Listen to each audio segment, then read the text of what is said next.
What's up, Digidestins? This is Kyle D, better known as RideMyAvatar, and you know it's Tuesday, so that means Japanese meta decks for you to check out. We have Beelstarmon, we have Bloomlord, and then we also do have one other deck to talk about. So let's dive into the video and talk about it. First off, as we know, Yellow Hybrid is king of the format for control decks, but with Beelstar being like the second runner up in control in BT9, well, it's obvious to say it's going to come into BT10 as well as hopefully getting to the top. We know what Beelstar does by now. She uses any level 7s when are on play, and she can cast it from the trash for free. Well, technically, she adds it to your hand, and then you can play any 7 from your hand for free. Well, colors requirements do sort of become restrictive in your color lineup. So, like Kishiru, you're going to need Kiru here. This guy here, the Jellymon Tamer, you're going to need him because the reason for this is when you attack with a Digimon with Jellymon in its name or level 5 or higher, if you have 7 or less cards in your hand, suspend this Tamer, draw 1. Helps filter and add cards to your hand. Just a draw advantage, but it's also a memory setter. So we get Ice Wolf Claw, aka Howling Cocytus Breath, so it's just going to help us out there. We also do play Zwart Swarmer, Trump Swords to remove threats like Dexmon that our normal 6 costs can't kill, Fly Bullet, 6 or lowers, Death Claws to pop any level 4s, Nailbone to fill the field and OTK basically. Then we have Happy Bullet Showers, deleting all your opponents with the lowest DP. Dexmon's in here because he can basically play himself for free. When you would play this card, reduce the play cost by 3 for each of your opponent's Digimon and Tamer in play. All it takes is, 3, 6, 9, 10, 15, 12, 15, 18, 7 cards on your opponent's side of the field of Tamer Digimon alignment, and instantly this comes in for free. That is a scary threat and a half. Doberman is while you have an Alice in play, we don't really care, but it's on deletion, trash top 3 cards of your deck, then return 1 purple Digimon card, recycling the Beelstar that they keep killing. Demi-Mera is just draw combo with Gabumon combo with, Eismon combo. Fill in your trash so quickly that when you start slamming down the Beelstars, you instantly start playing your options for free, controlling the board state. You know the drill, and applying pressure. Gazi to shut down options that gain memory. Saichimon to counter the Dexmon plays, or, the major inclusion of D-Reapers plus the major inclusion of the Cross Decks and Blue Flames. So, just instantly trying to counter them. Gabumon draw when attacking, trash a card. Itmon to recycle your Beelzemons. Vilemon for blocking. Gigamon promotes because if you play it with Nailbone for free, that means an extra attack comes in. So all in all, great support.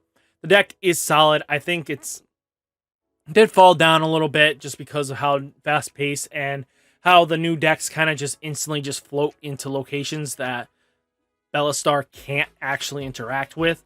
So that's kind of the big issue.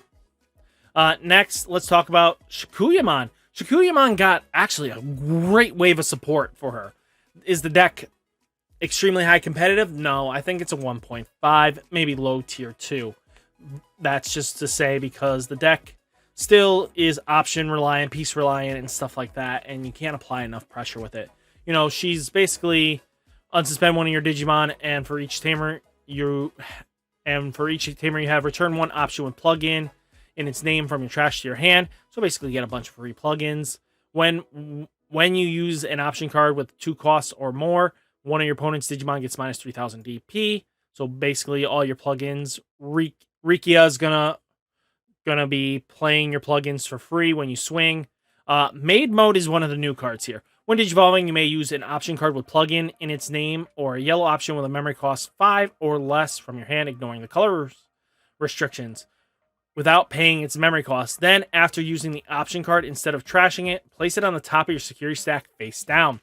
That helps out because there's a lot of great plugins that gain us advantage. When attacking, this card can Digivolve into a Sakuyamon in your hand for a memory cost 1, ignoring its Digi-Evolution requirements. So, just basically says, I'm going to do this, and we're going to get right into this, and she unsuspend one of your Digimon, so she can unsuspend herself and swing in the same turn, minusing more DP, controlling the board state. Poco is just draws you a card when you use your 2 cost options. We'll get into that. Renamon, Searcher, but also minuses 2000 DP of one of your opponent's Digimon. This one gains a memory if we use a 2 cost option, which isn't bad, and it's a Searcher. Patamon, just gaining us memory if we delete something with our minus. Kyubimon is activating one of the effects below. Return 1 option with plug-in its name from your trash to your hand. By trashing 1 option with plug-in in your name, your hand, draw 2. So basically cycling in bad options that you didn't really want to use right away, but because we can recycle them back, doesn't matter, we're just getting more advantage. Patamon is basically a 1 cost evolve and a blocker. Kyubimon is revealing top 3 cards deck, add 1 option with plug-in its name, just our option fixer, but also basically minusing DP when we use a 2 cost option, which Rikia can trigger, and that's in the middle of combat. Tomon, you may use 1 option card with plugins in its Digi-Evolution from your hand, ignoring the color requirements without paying its cost.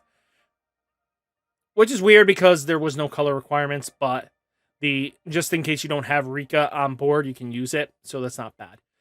Tomon, the one from EX2, you may play Rikia from your hand without paying its cost, and then you may use an option with 2 or more, minus 1, 2000 DP. These constantly keep stacking. You could kill a lot of threats with this. Defense plugin C basically gives a blocker and reboot and can't be deleted your opponent's effects until the end of next turn. Just a nice solid plugin. Draw plugin here, super, but also security. Reveal the top 3 cards to your deck. Add 1 Digimon card among them to your hand. Place the remaining cards at the bottom of the deck in any order. Then add this card to your hand. So basically what Maiden does is make sure that we can get some advantage out of here. But this also, they all have this kind of with a 4 play cost or a 3 play cost. Restrictions. They all have some way of adding you may play 1 Digimon card. This one plays a Digimon card. The other one adds a Digimon card. So that's not terrible. This one does an attack plugin. 1 gains extra security. This reveals top 3 card deck. Add 1 Tamer. This adds a Tamer to your hand. And then adds it to your hand.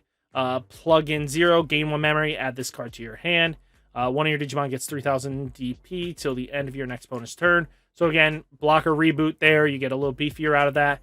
Yellow Mem Boost is just extending a plays, filtering. We already talked to Rika.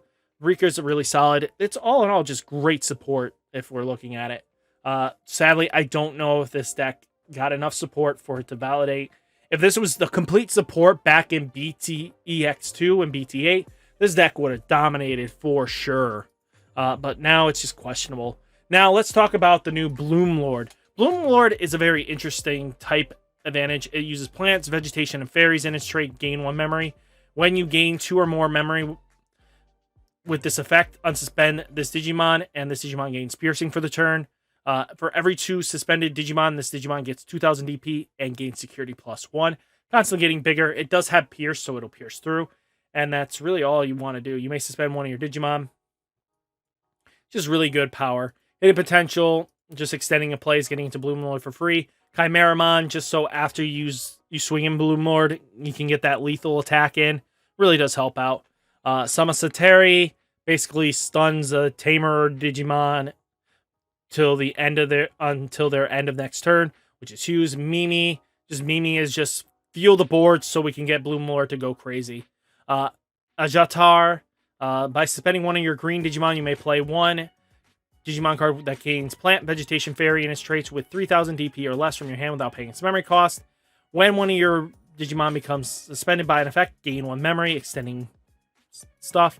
Cherrymon here for Digisorption 2 becomes a 1 cost. And when your opponent Digimon attacks, you may switch the target of that attack to one of your suspended Digimon. This isn't like blocker, it's a redirect, so it's just very interesting. Weedmon for Digibursting, which it's just a 1 cost evolve. To be honest with you, we don't really Digiburst in this deck, but it does help out. I mean, it's a 1 cost evolve. Sunflormon. By suspending one of your green Digimon, you may play one Digimon card that contains Plant, Vegetation, Fairy, and its traits, and 3,000 DP or less from your hand without paying its memory cost. Just adds in. This is why we use Weedmon, because we also have Red Veggie. So they're both really just in here just so they're getting played by the effects of the Digimon that wants to play the vegetation. Palmon's in here because when attacking, more DP, Terriermon to shut down options. New Palmon revealing top 4 cards deck. Add 1 plant or vegetation in its trait and add 1 card with fairy in its trait among them to your hand. Place the remaining cards at the bottom of the deck in any order. Mushroommon, just Mushroommon. Just another vegetation. Just another target. Palmon is reveal 3 cards from the top of your deck. Add the level 4 card among them to your hand. Place the remaining cards at the bottom of the deck in any order. And then Argomon, so every time we go into our main unsuspend step, we gain a memory. So this is all just great and awesome cards advantage here. You know, the deck has its potentials, but it is a little slow start. It is, if it can go off and it steamrolls, this deck is unstoppable. But then there are times where it is slow to start. So it's kind of that hit or miss situation. So you got to play this deck really cautiously and know how to interact with your meta. And it's one of those decks that reward you for being a very smart player, has a high ceiling. So hopefully you guys enjoyed these videos. Remember, like, comment, subscribe. Let me know what decks you are excited for in BT10. I will love to hear from you. So guys, I'll catch you next one. Peace.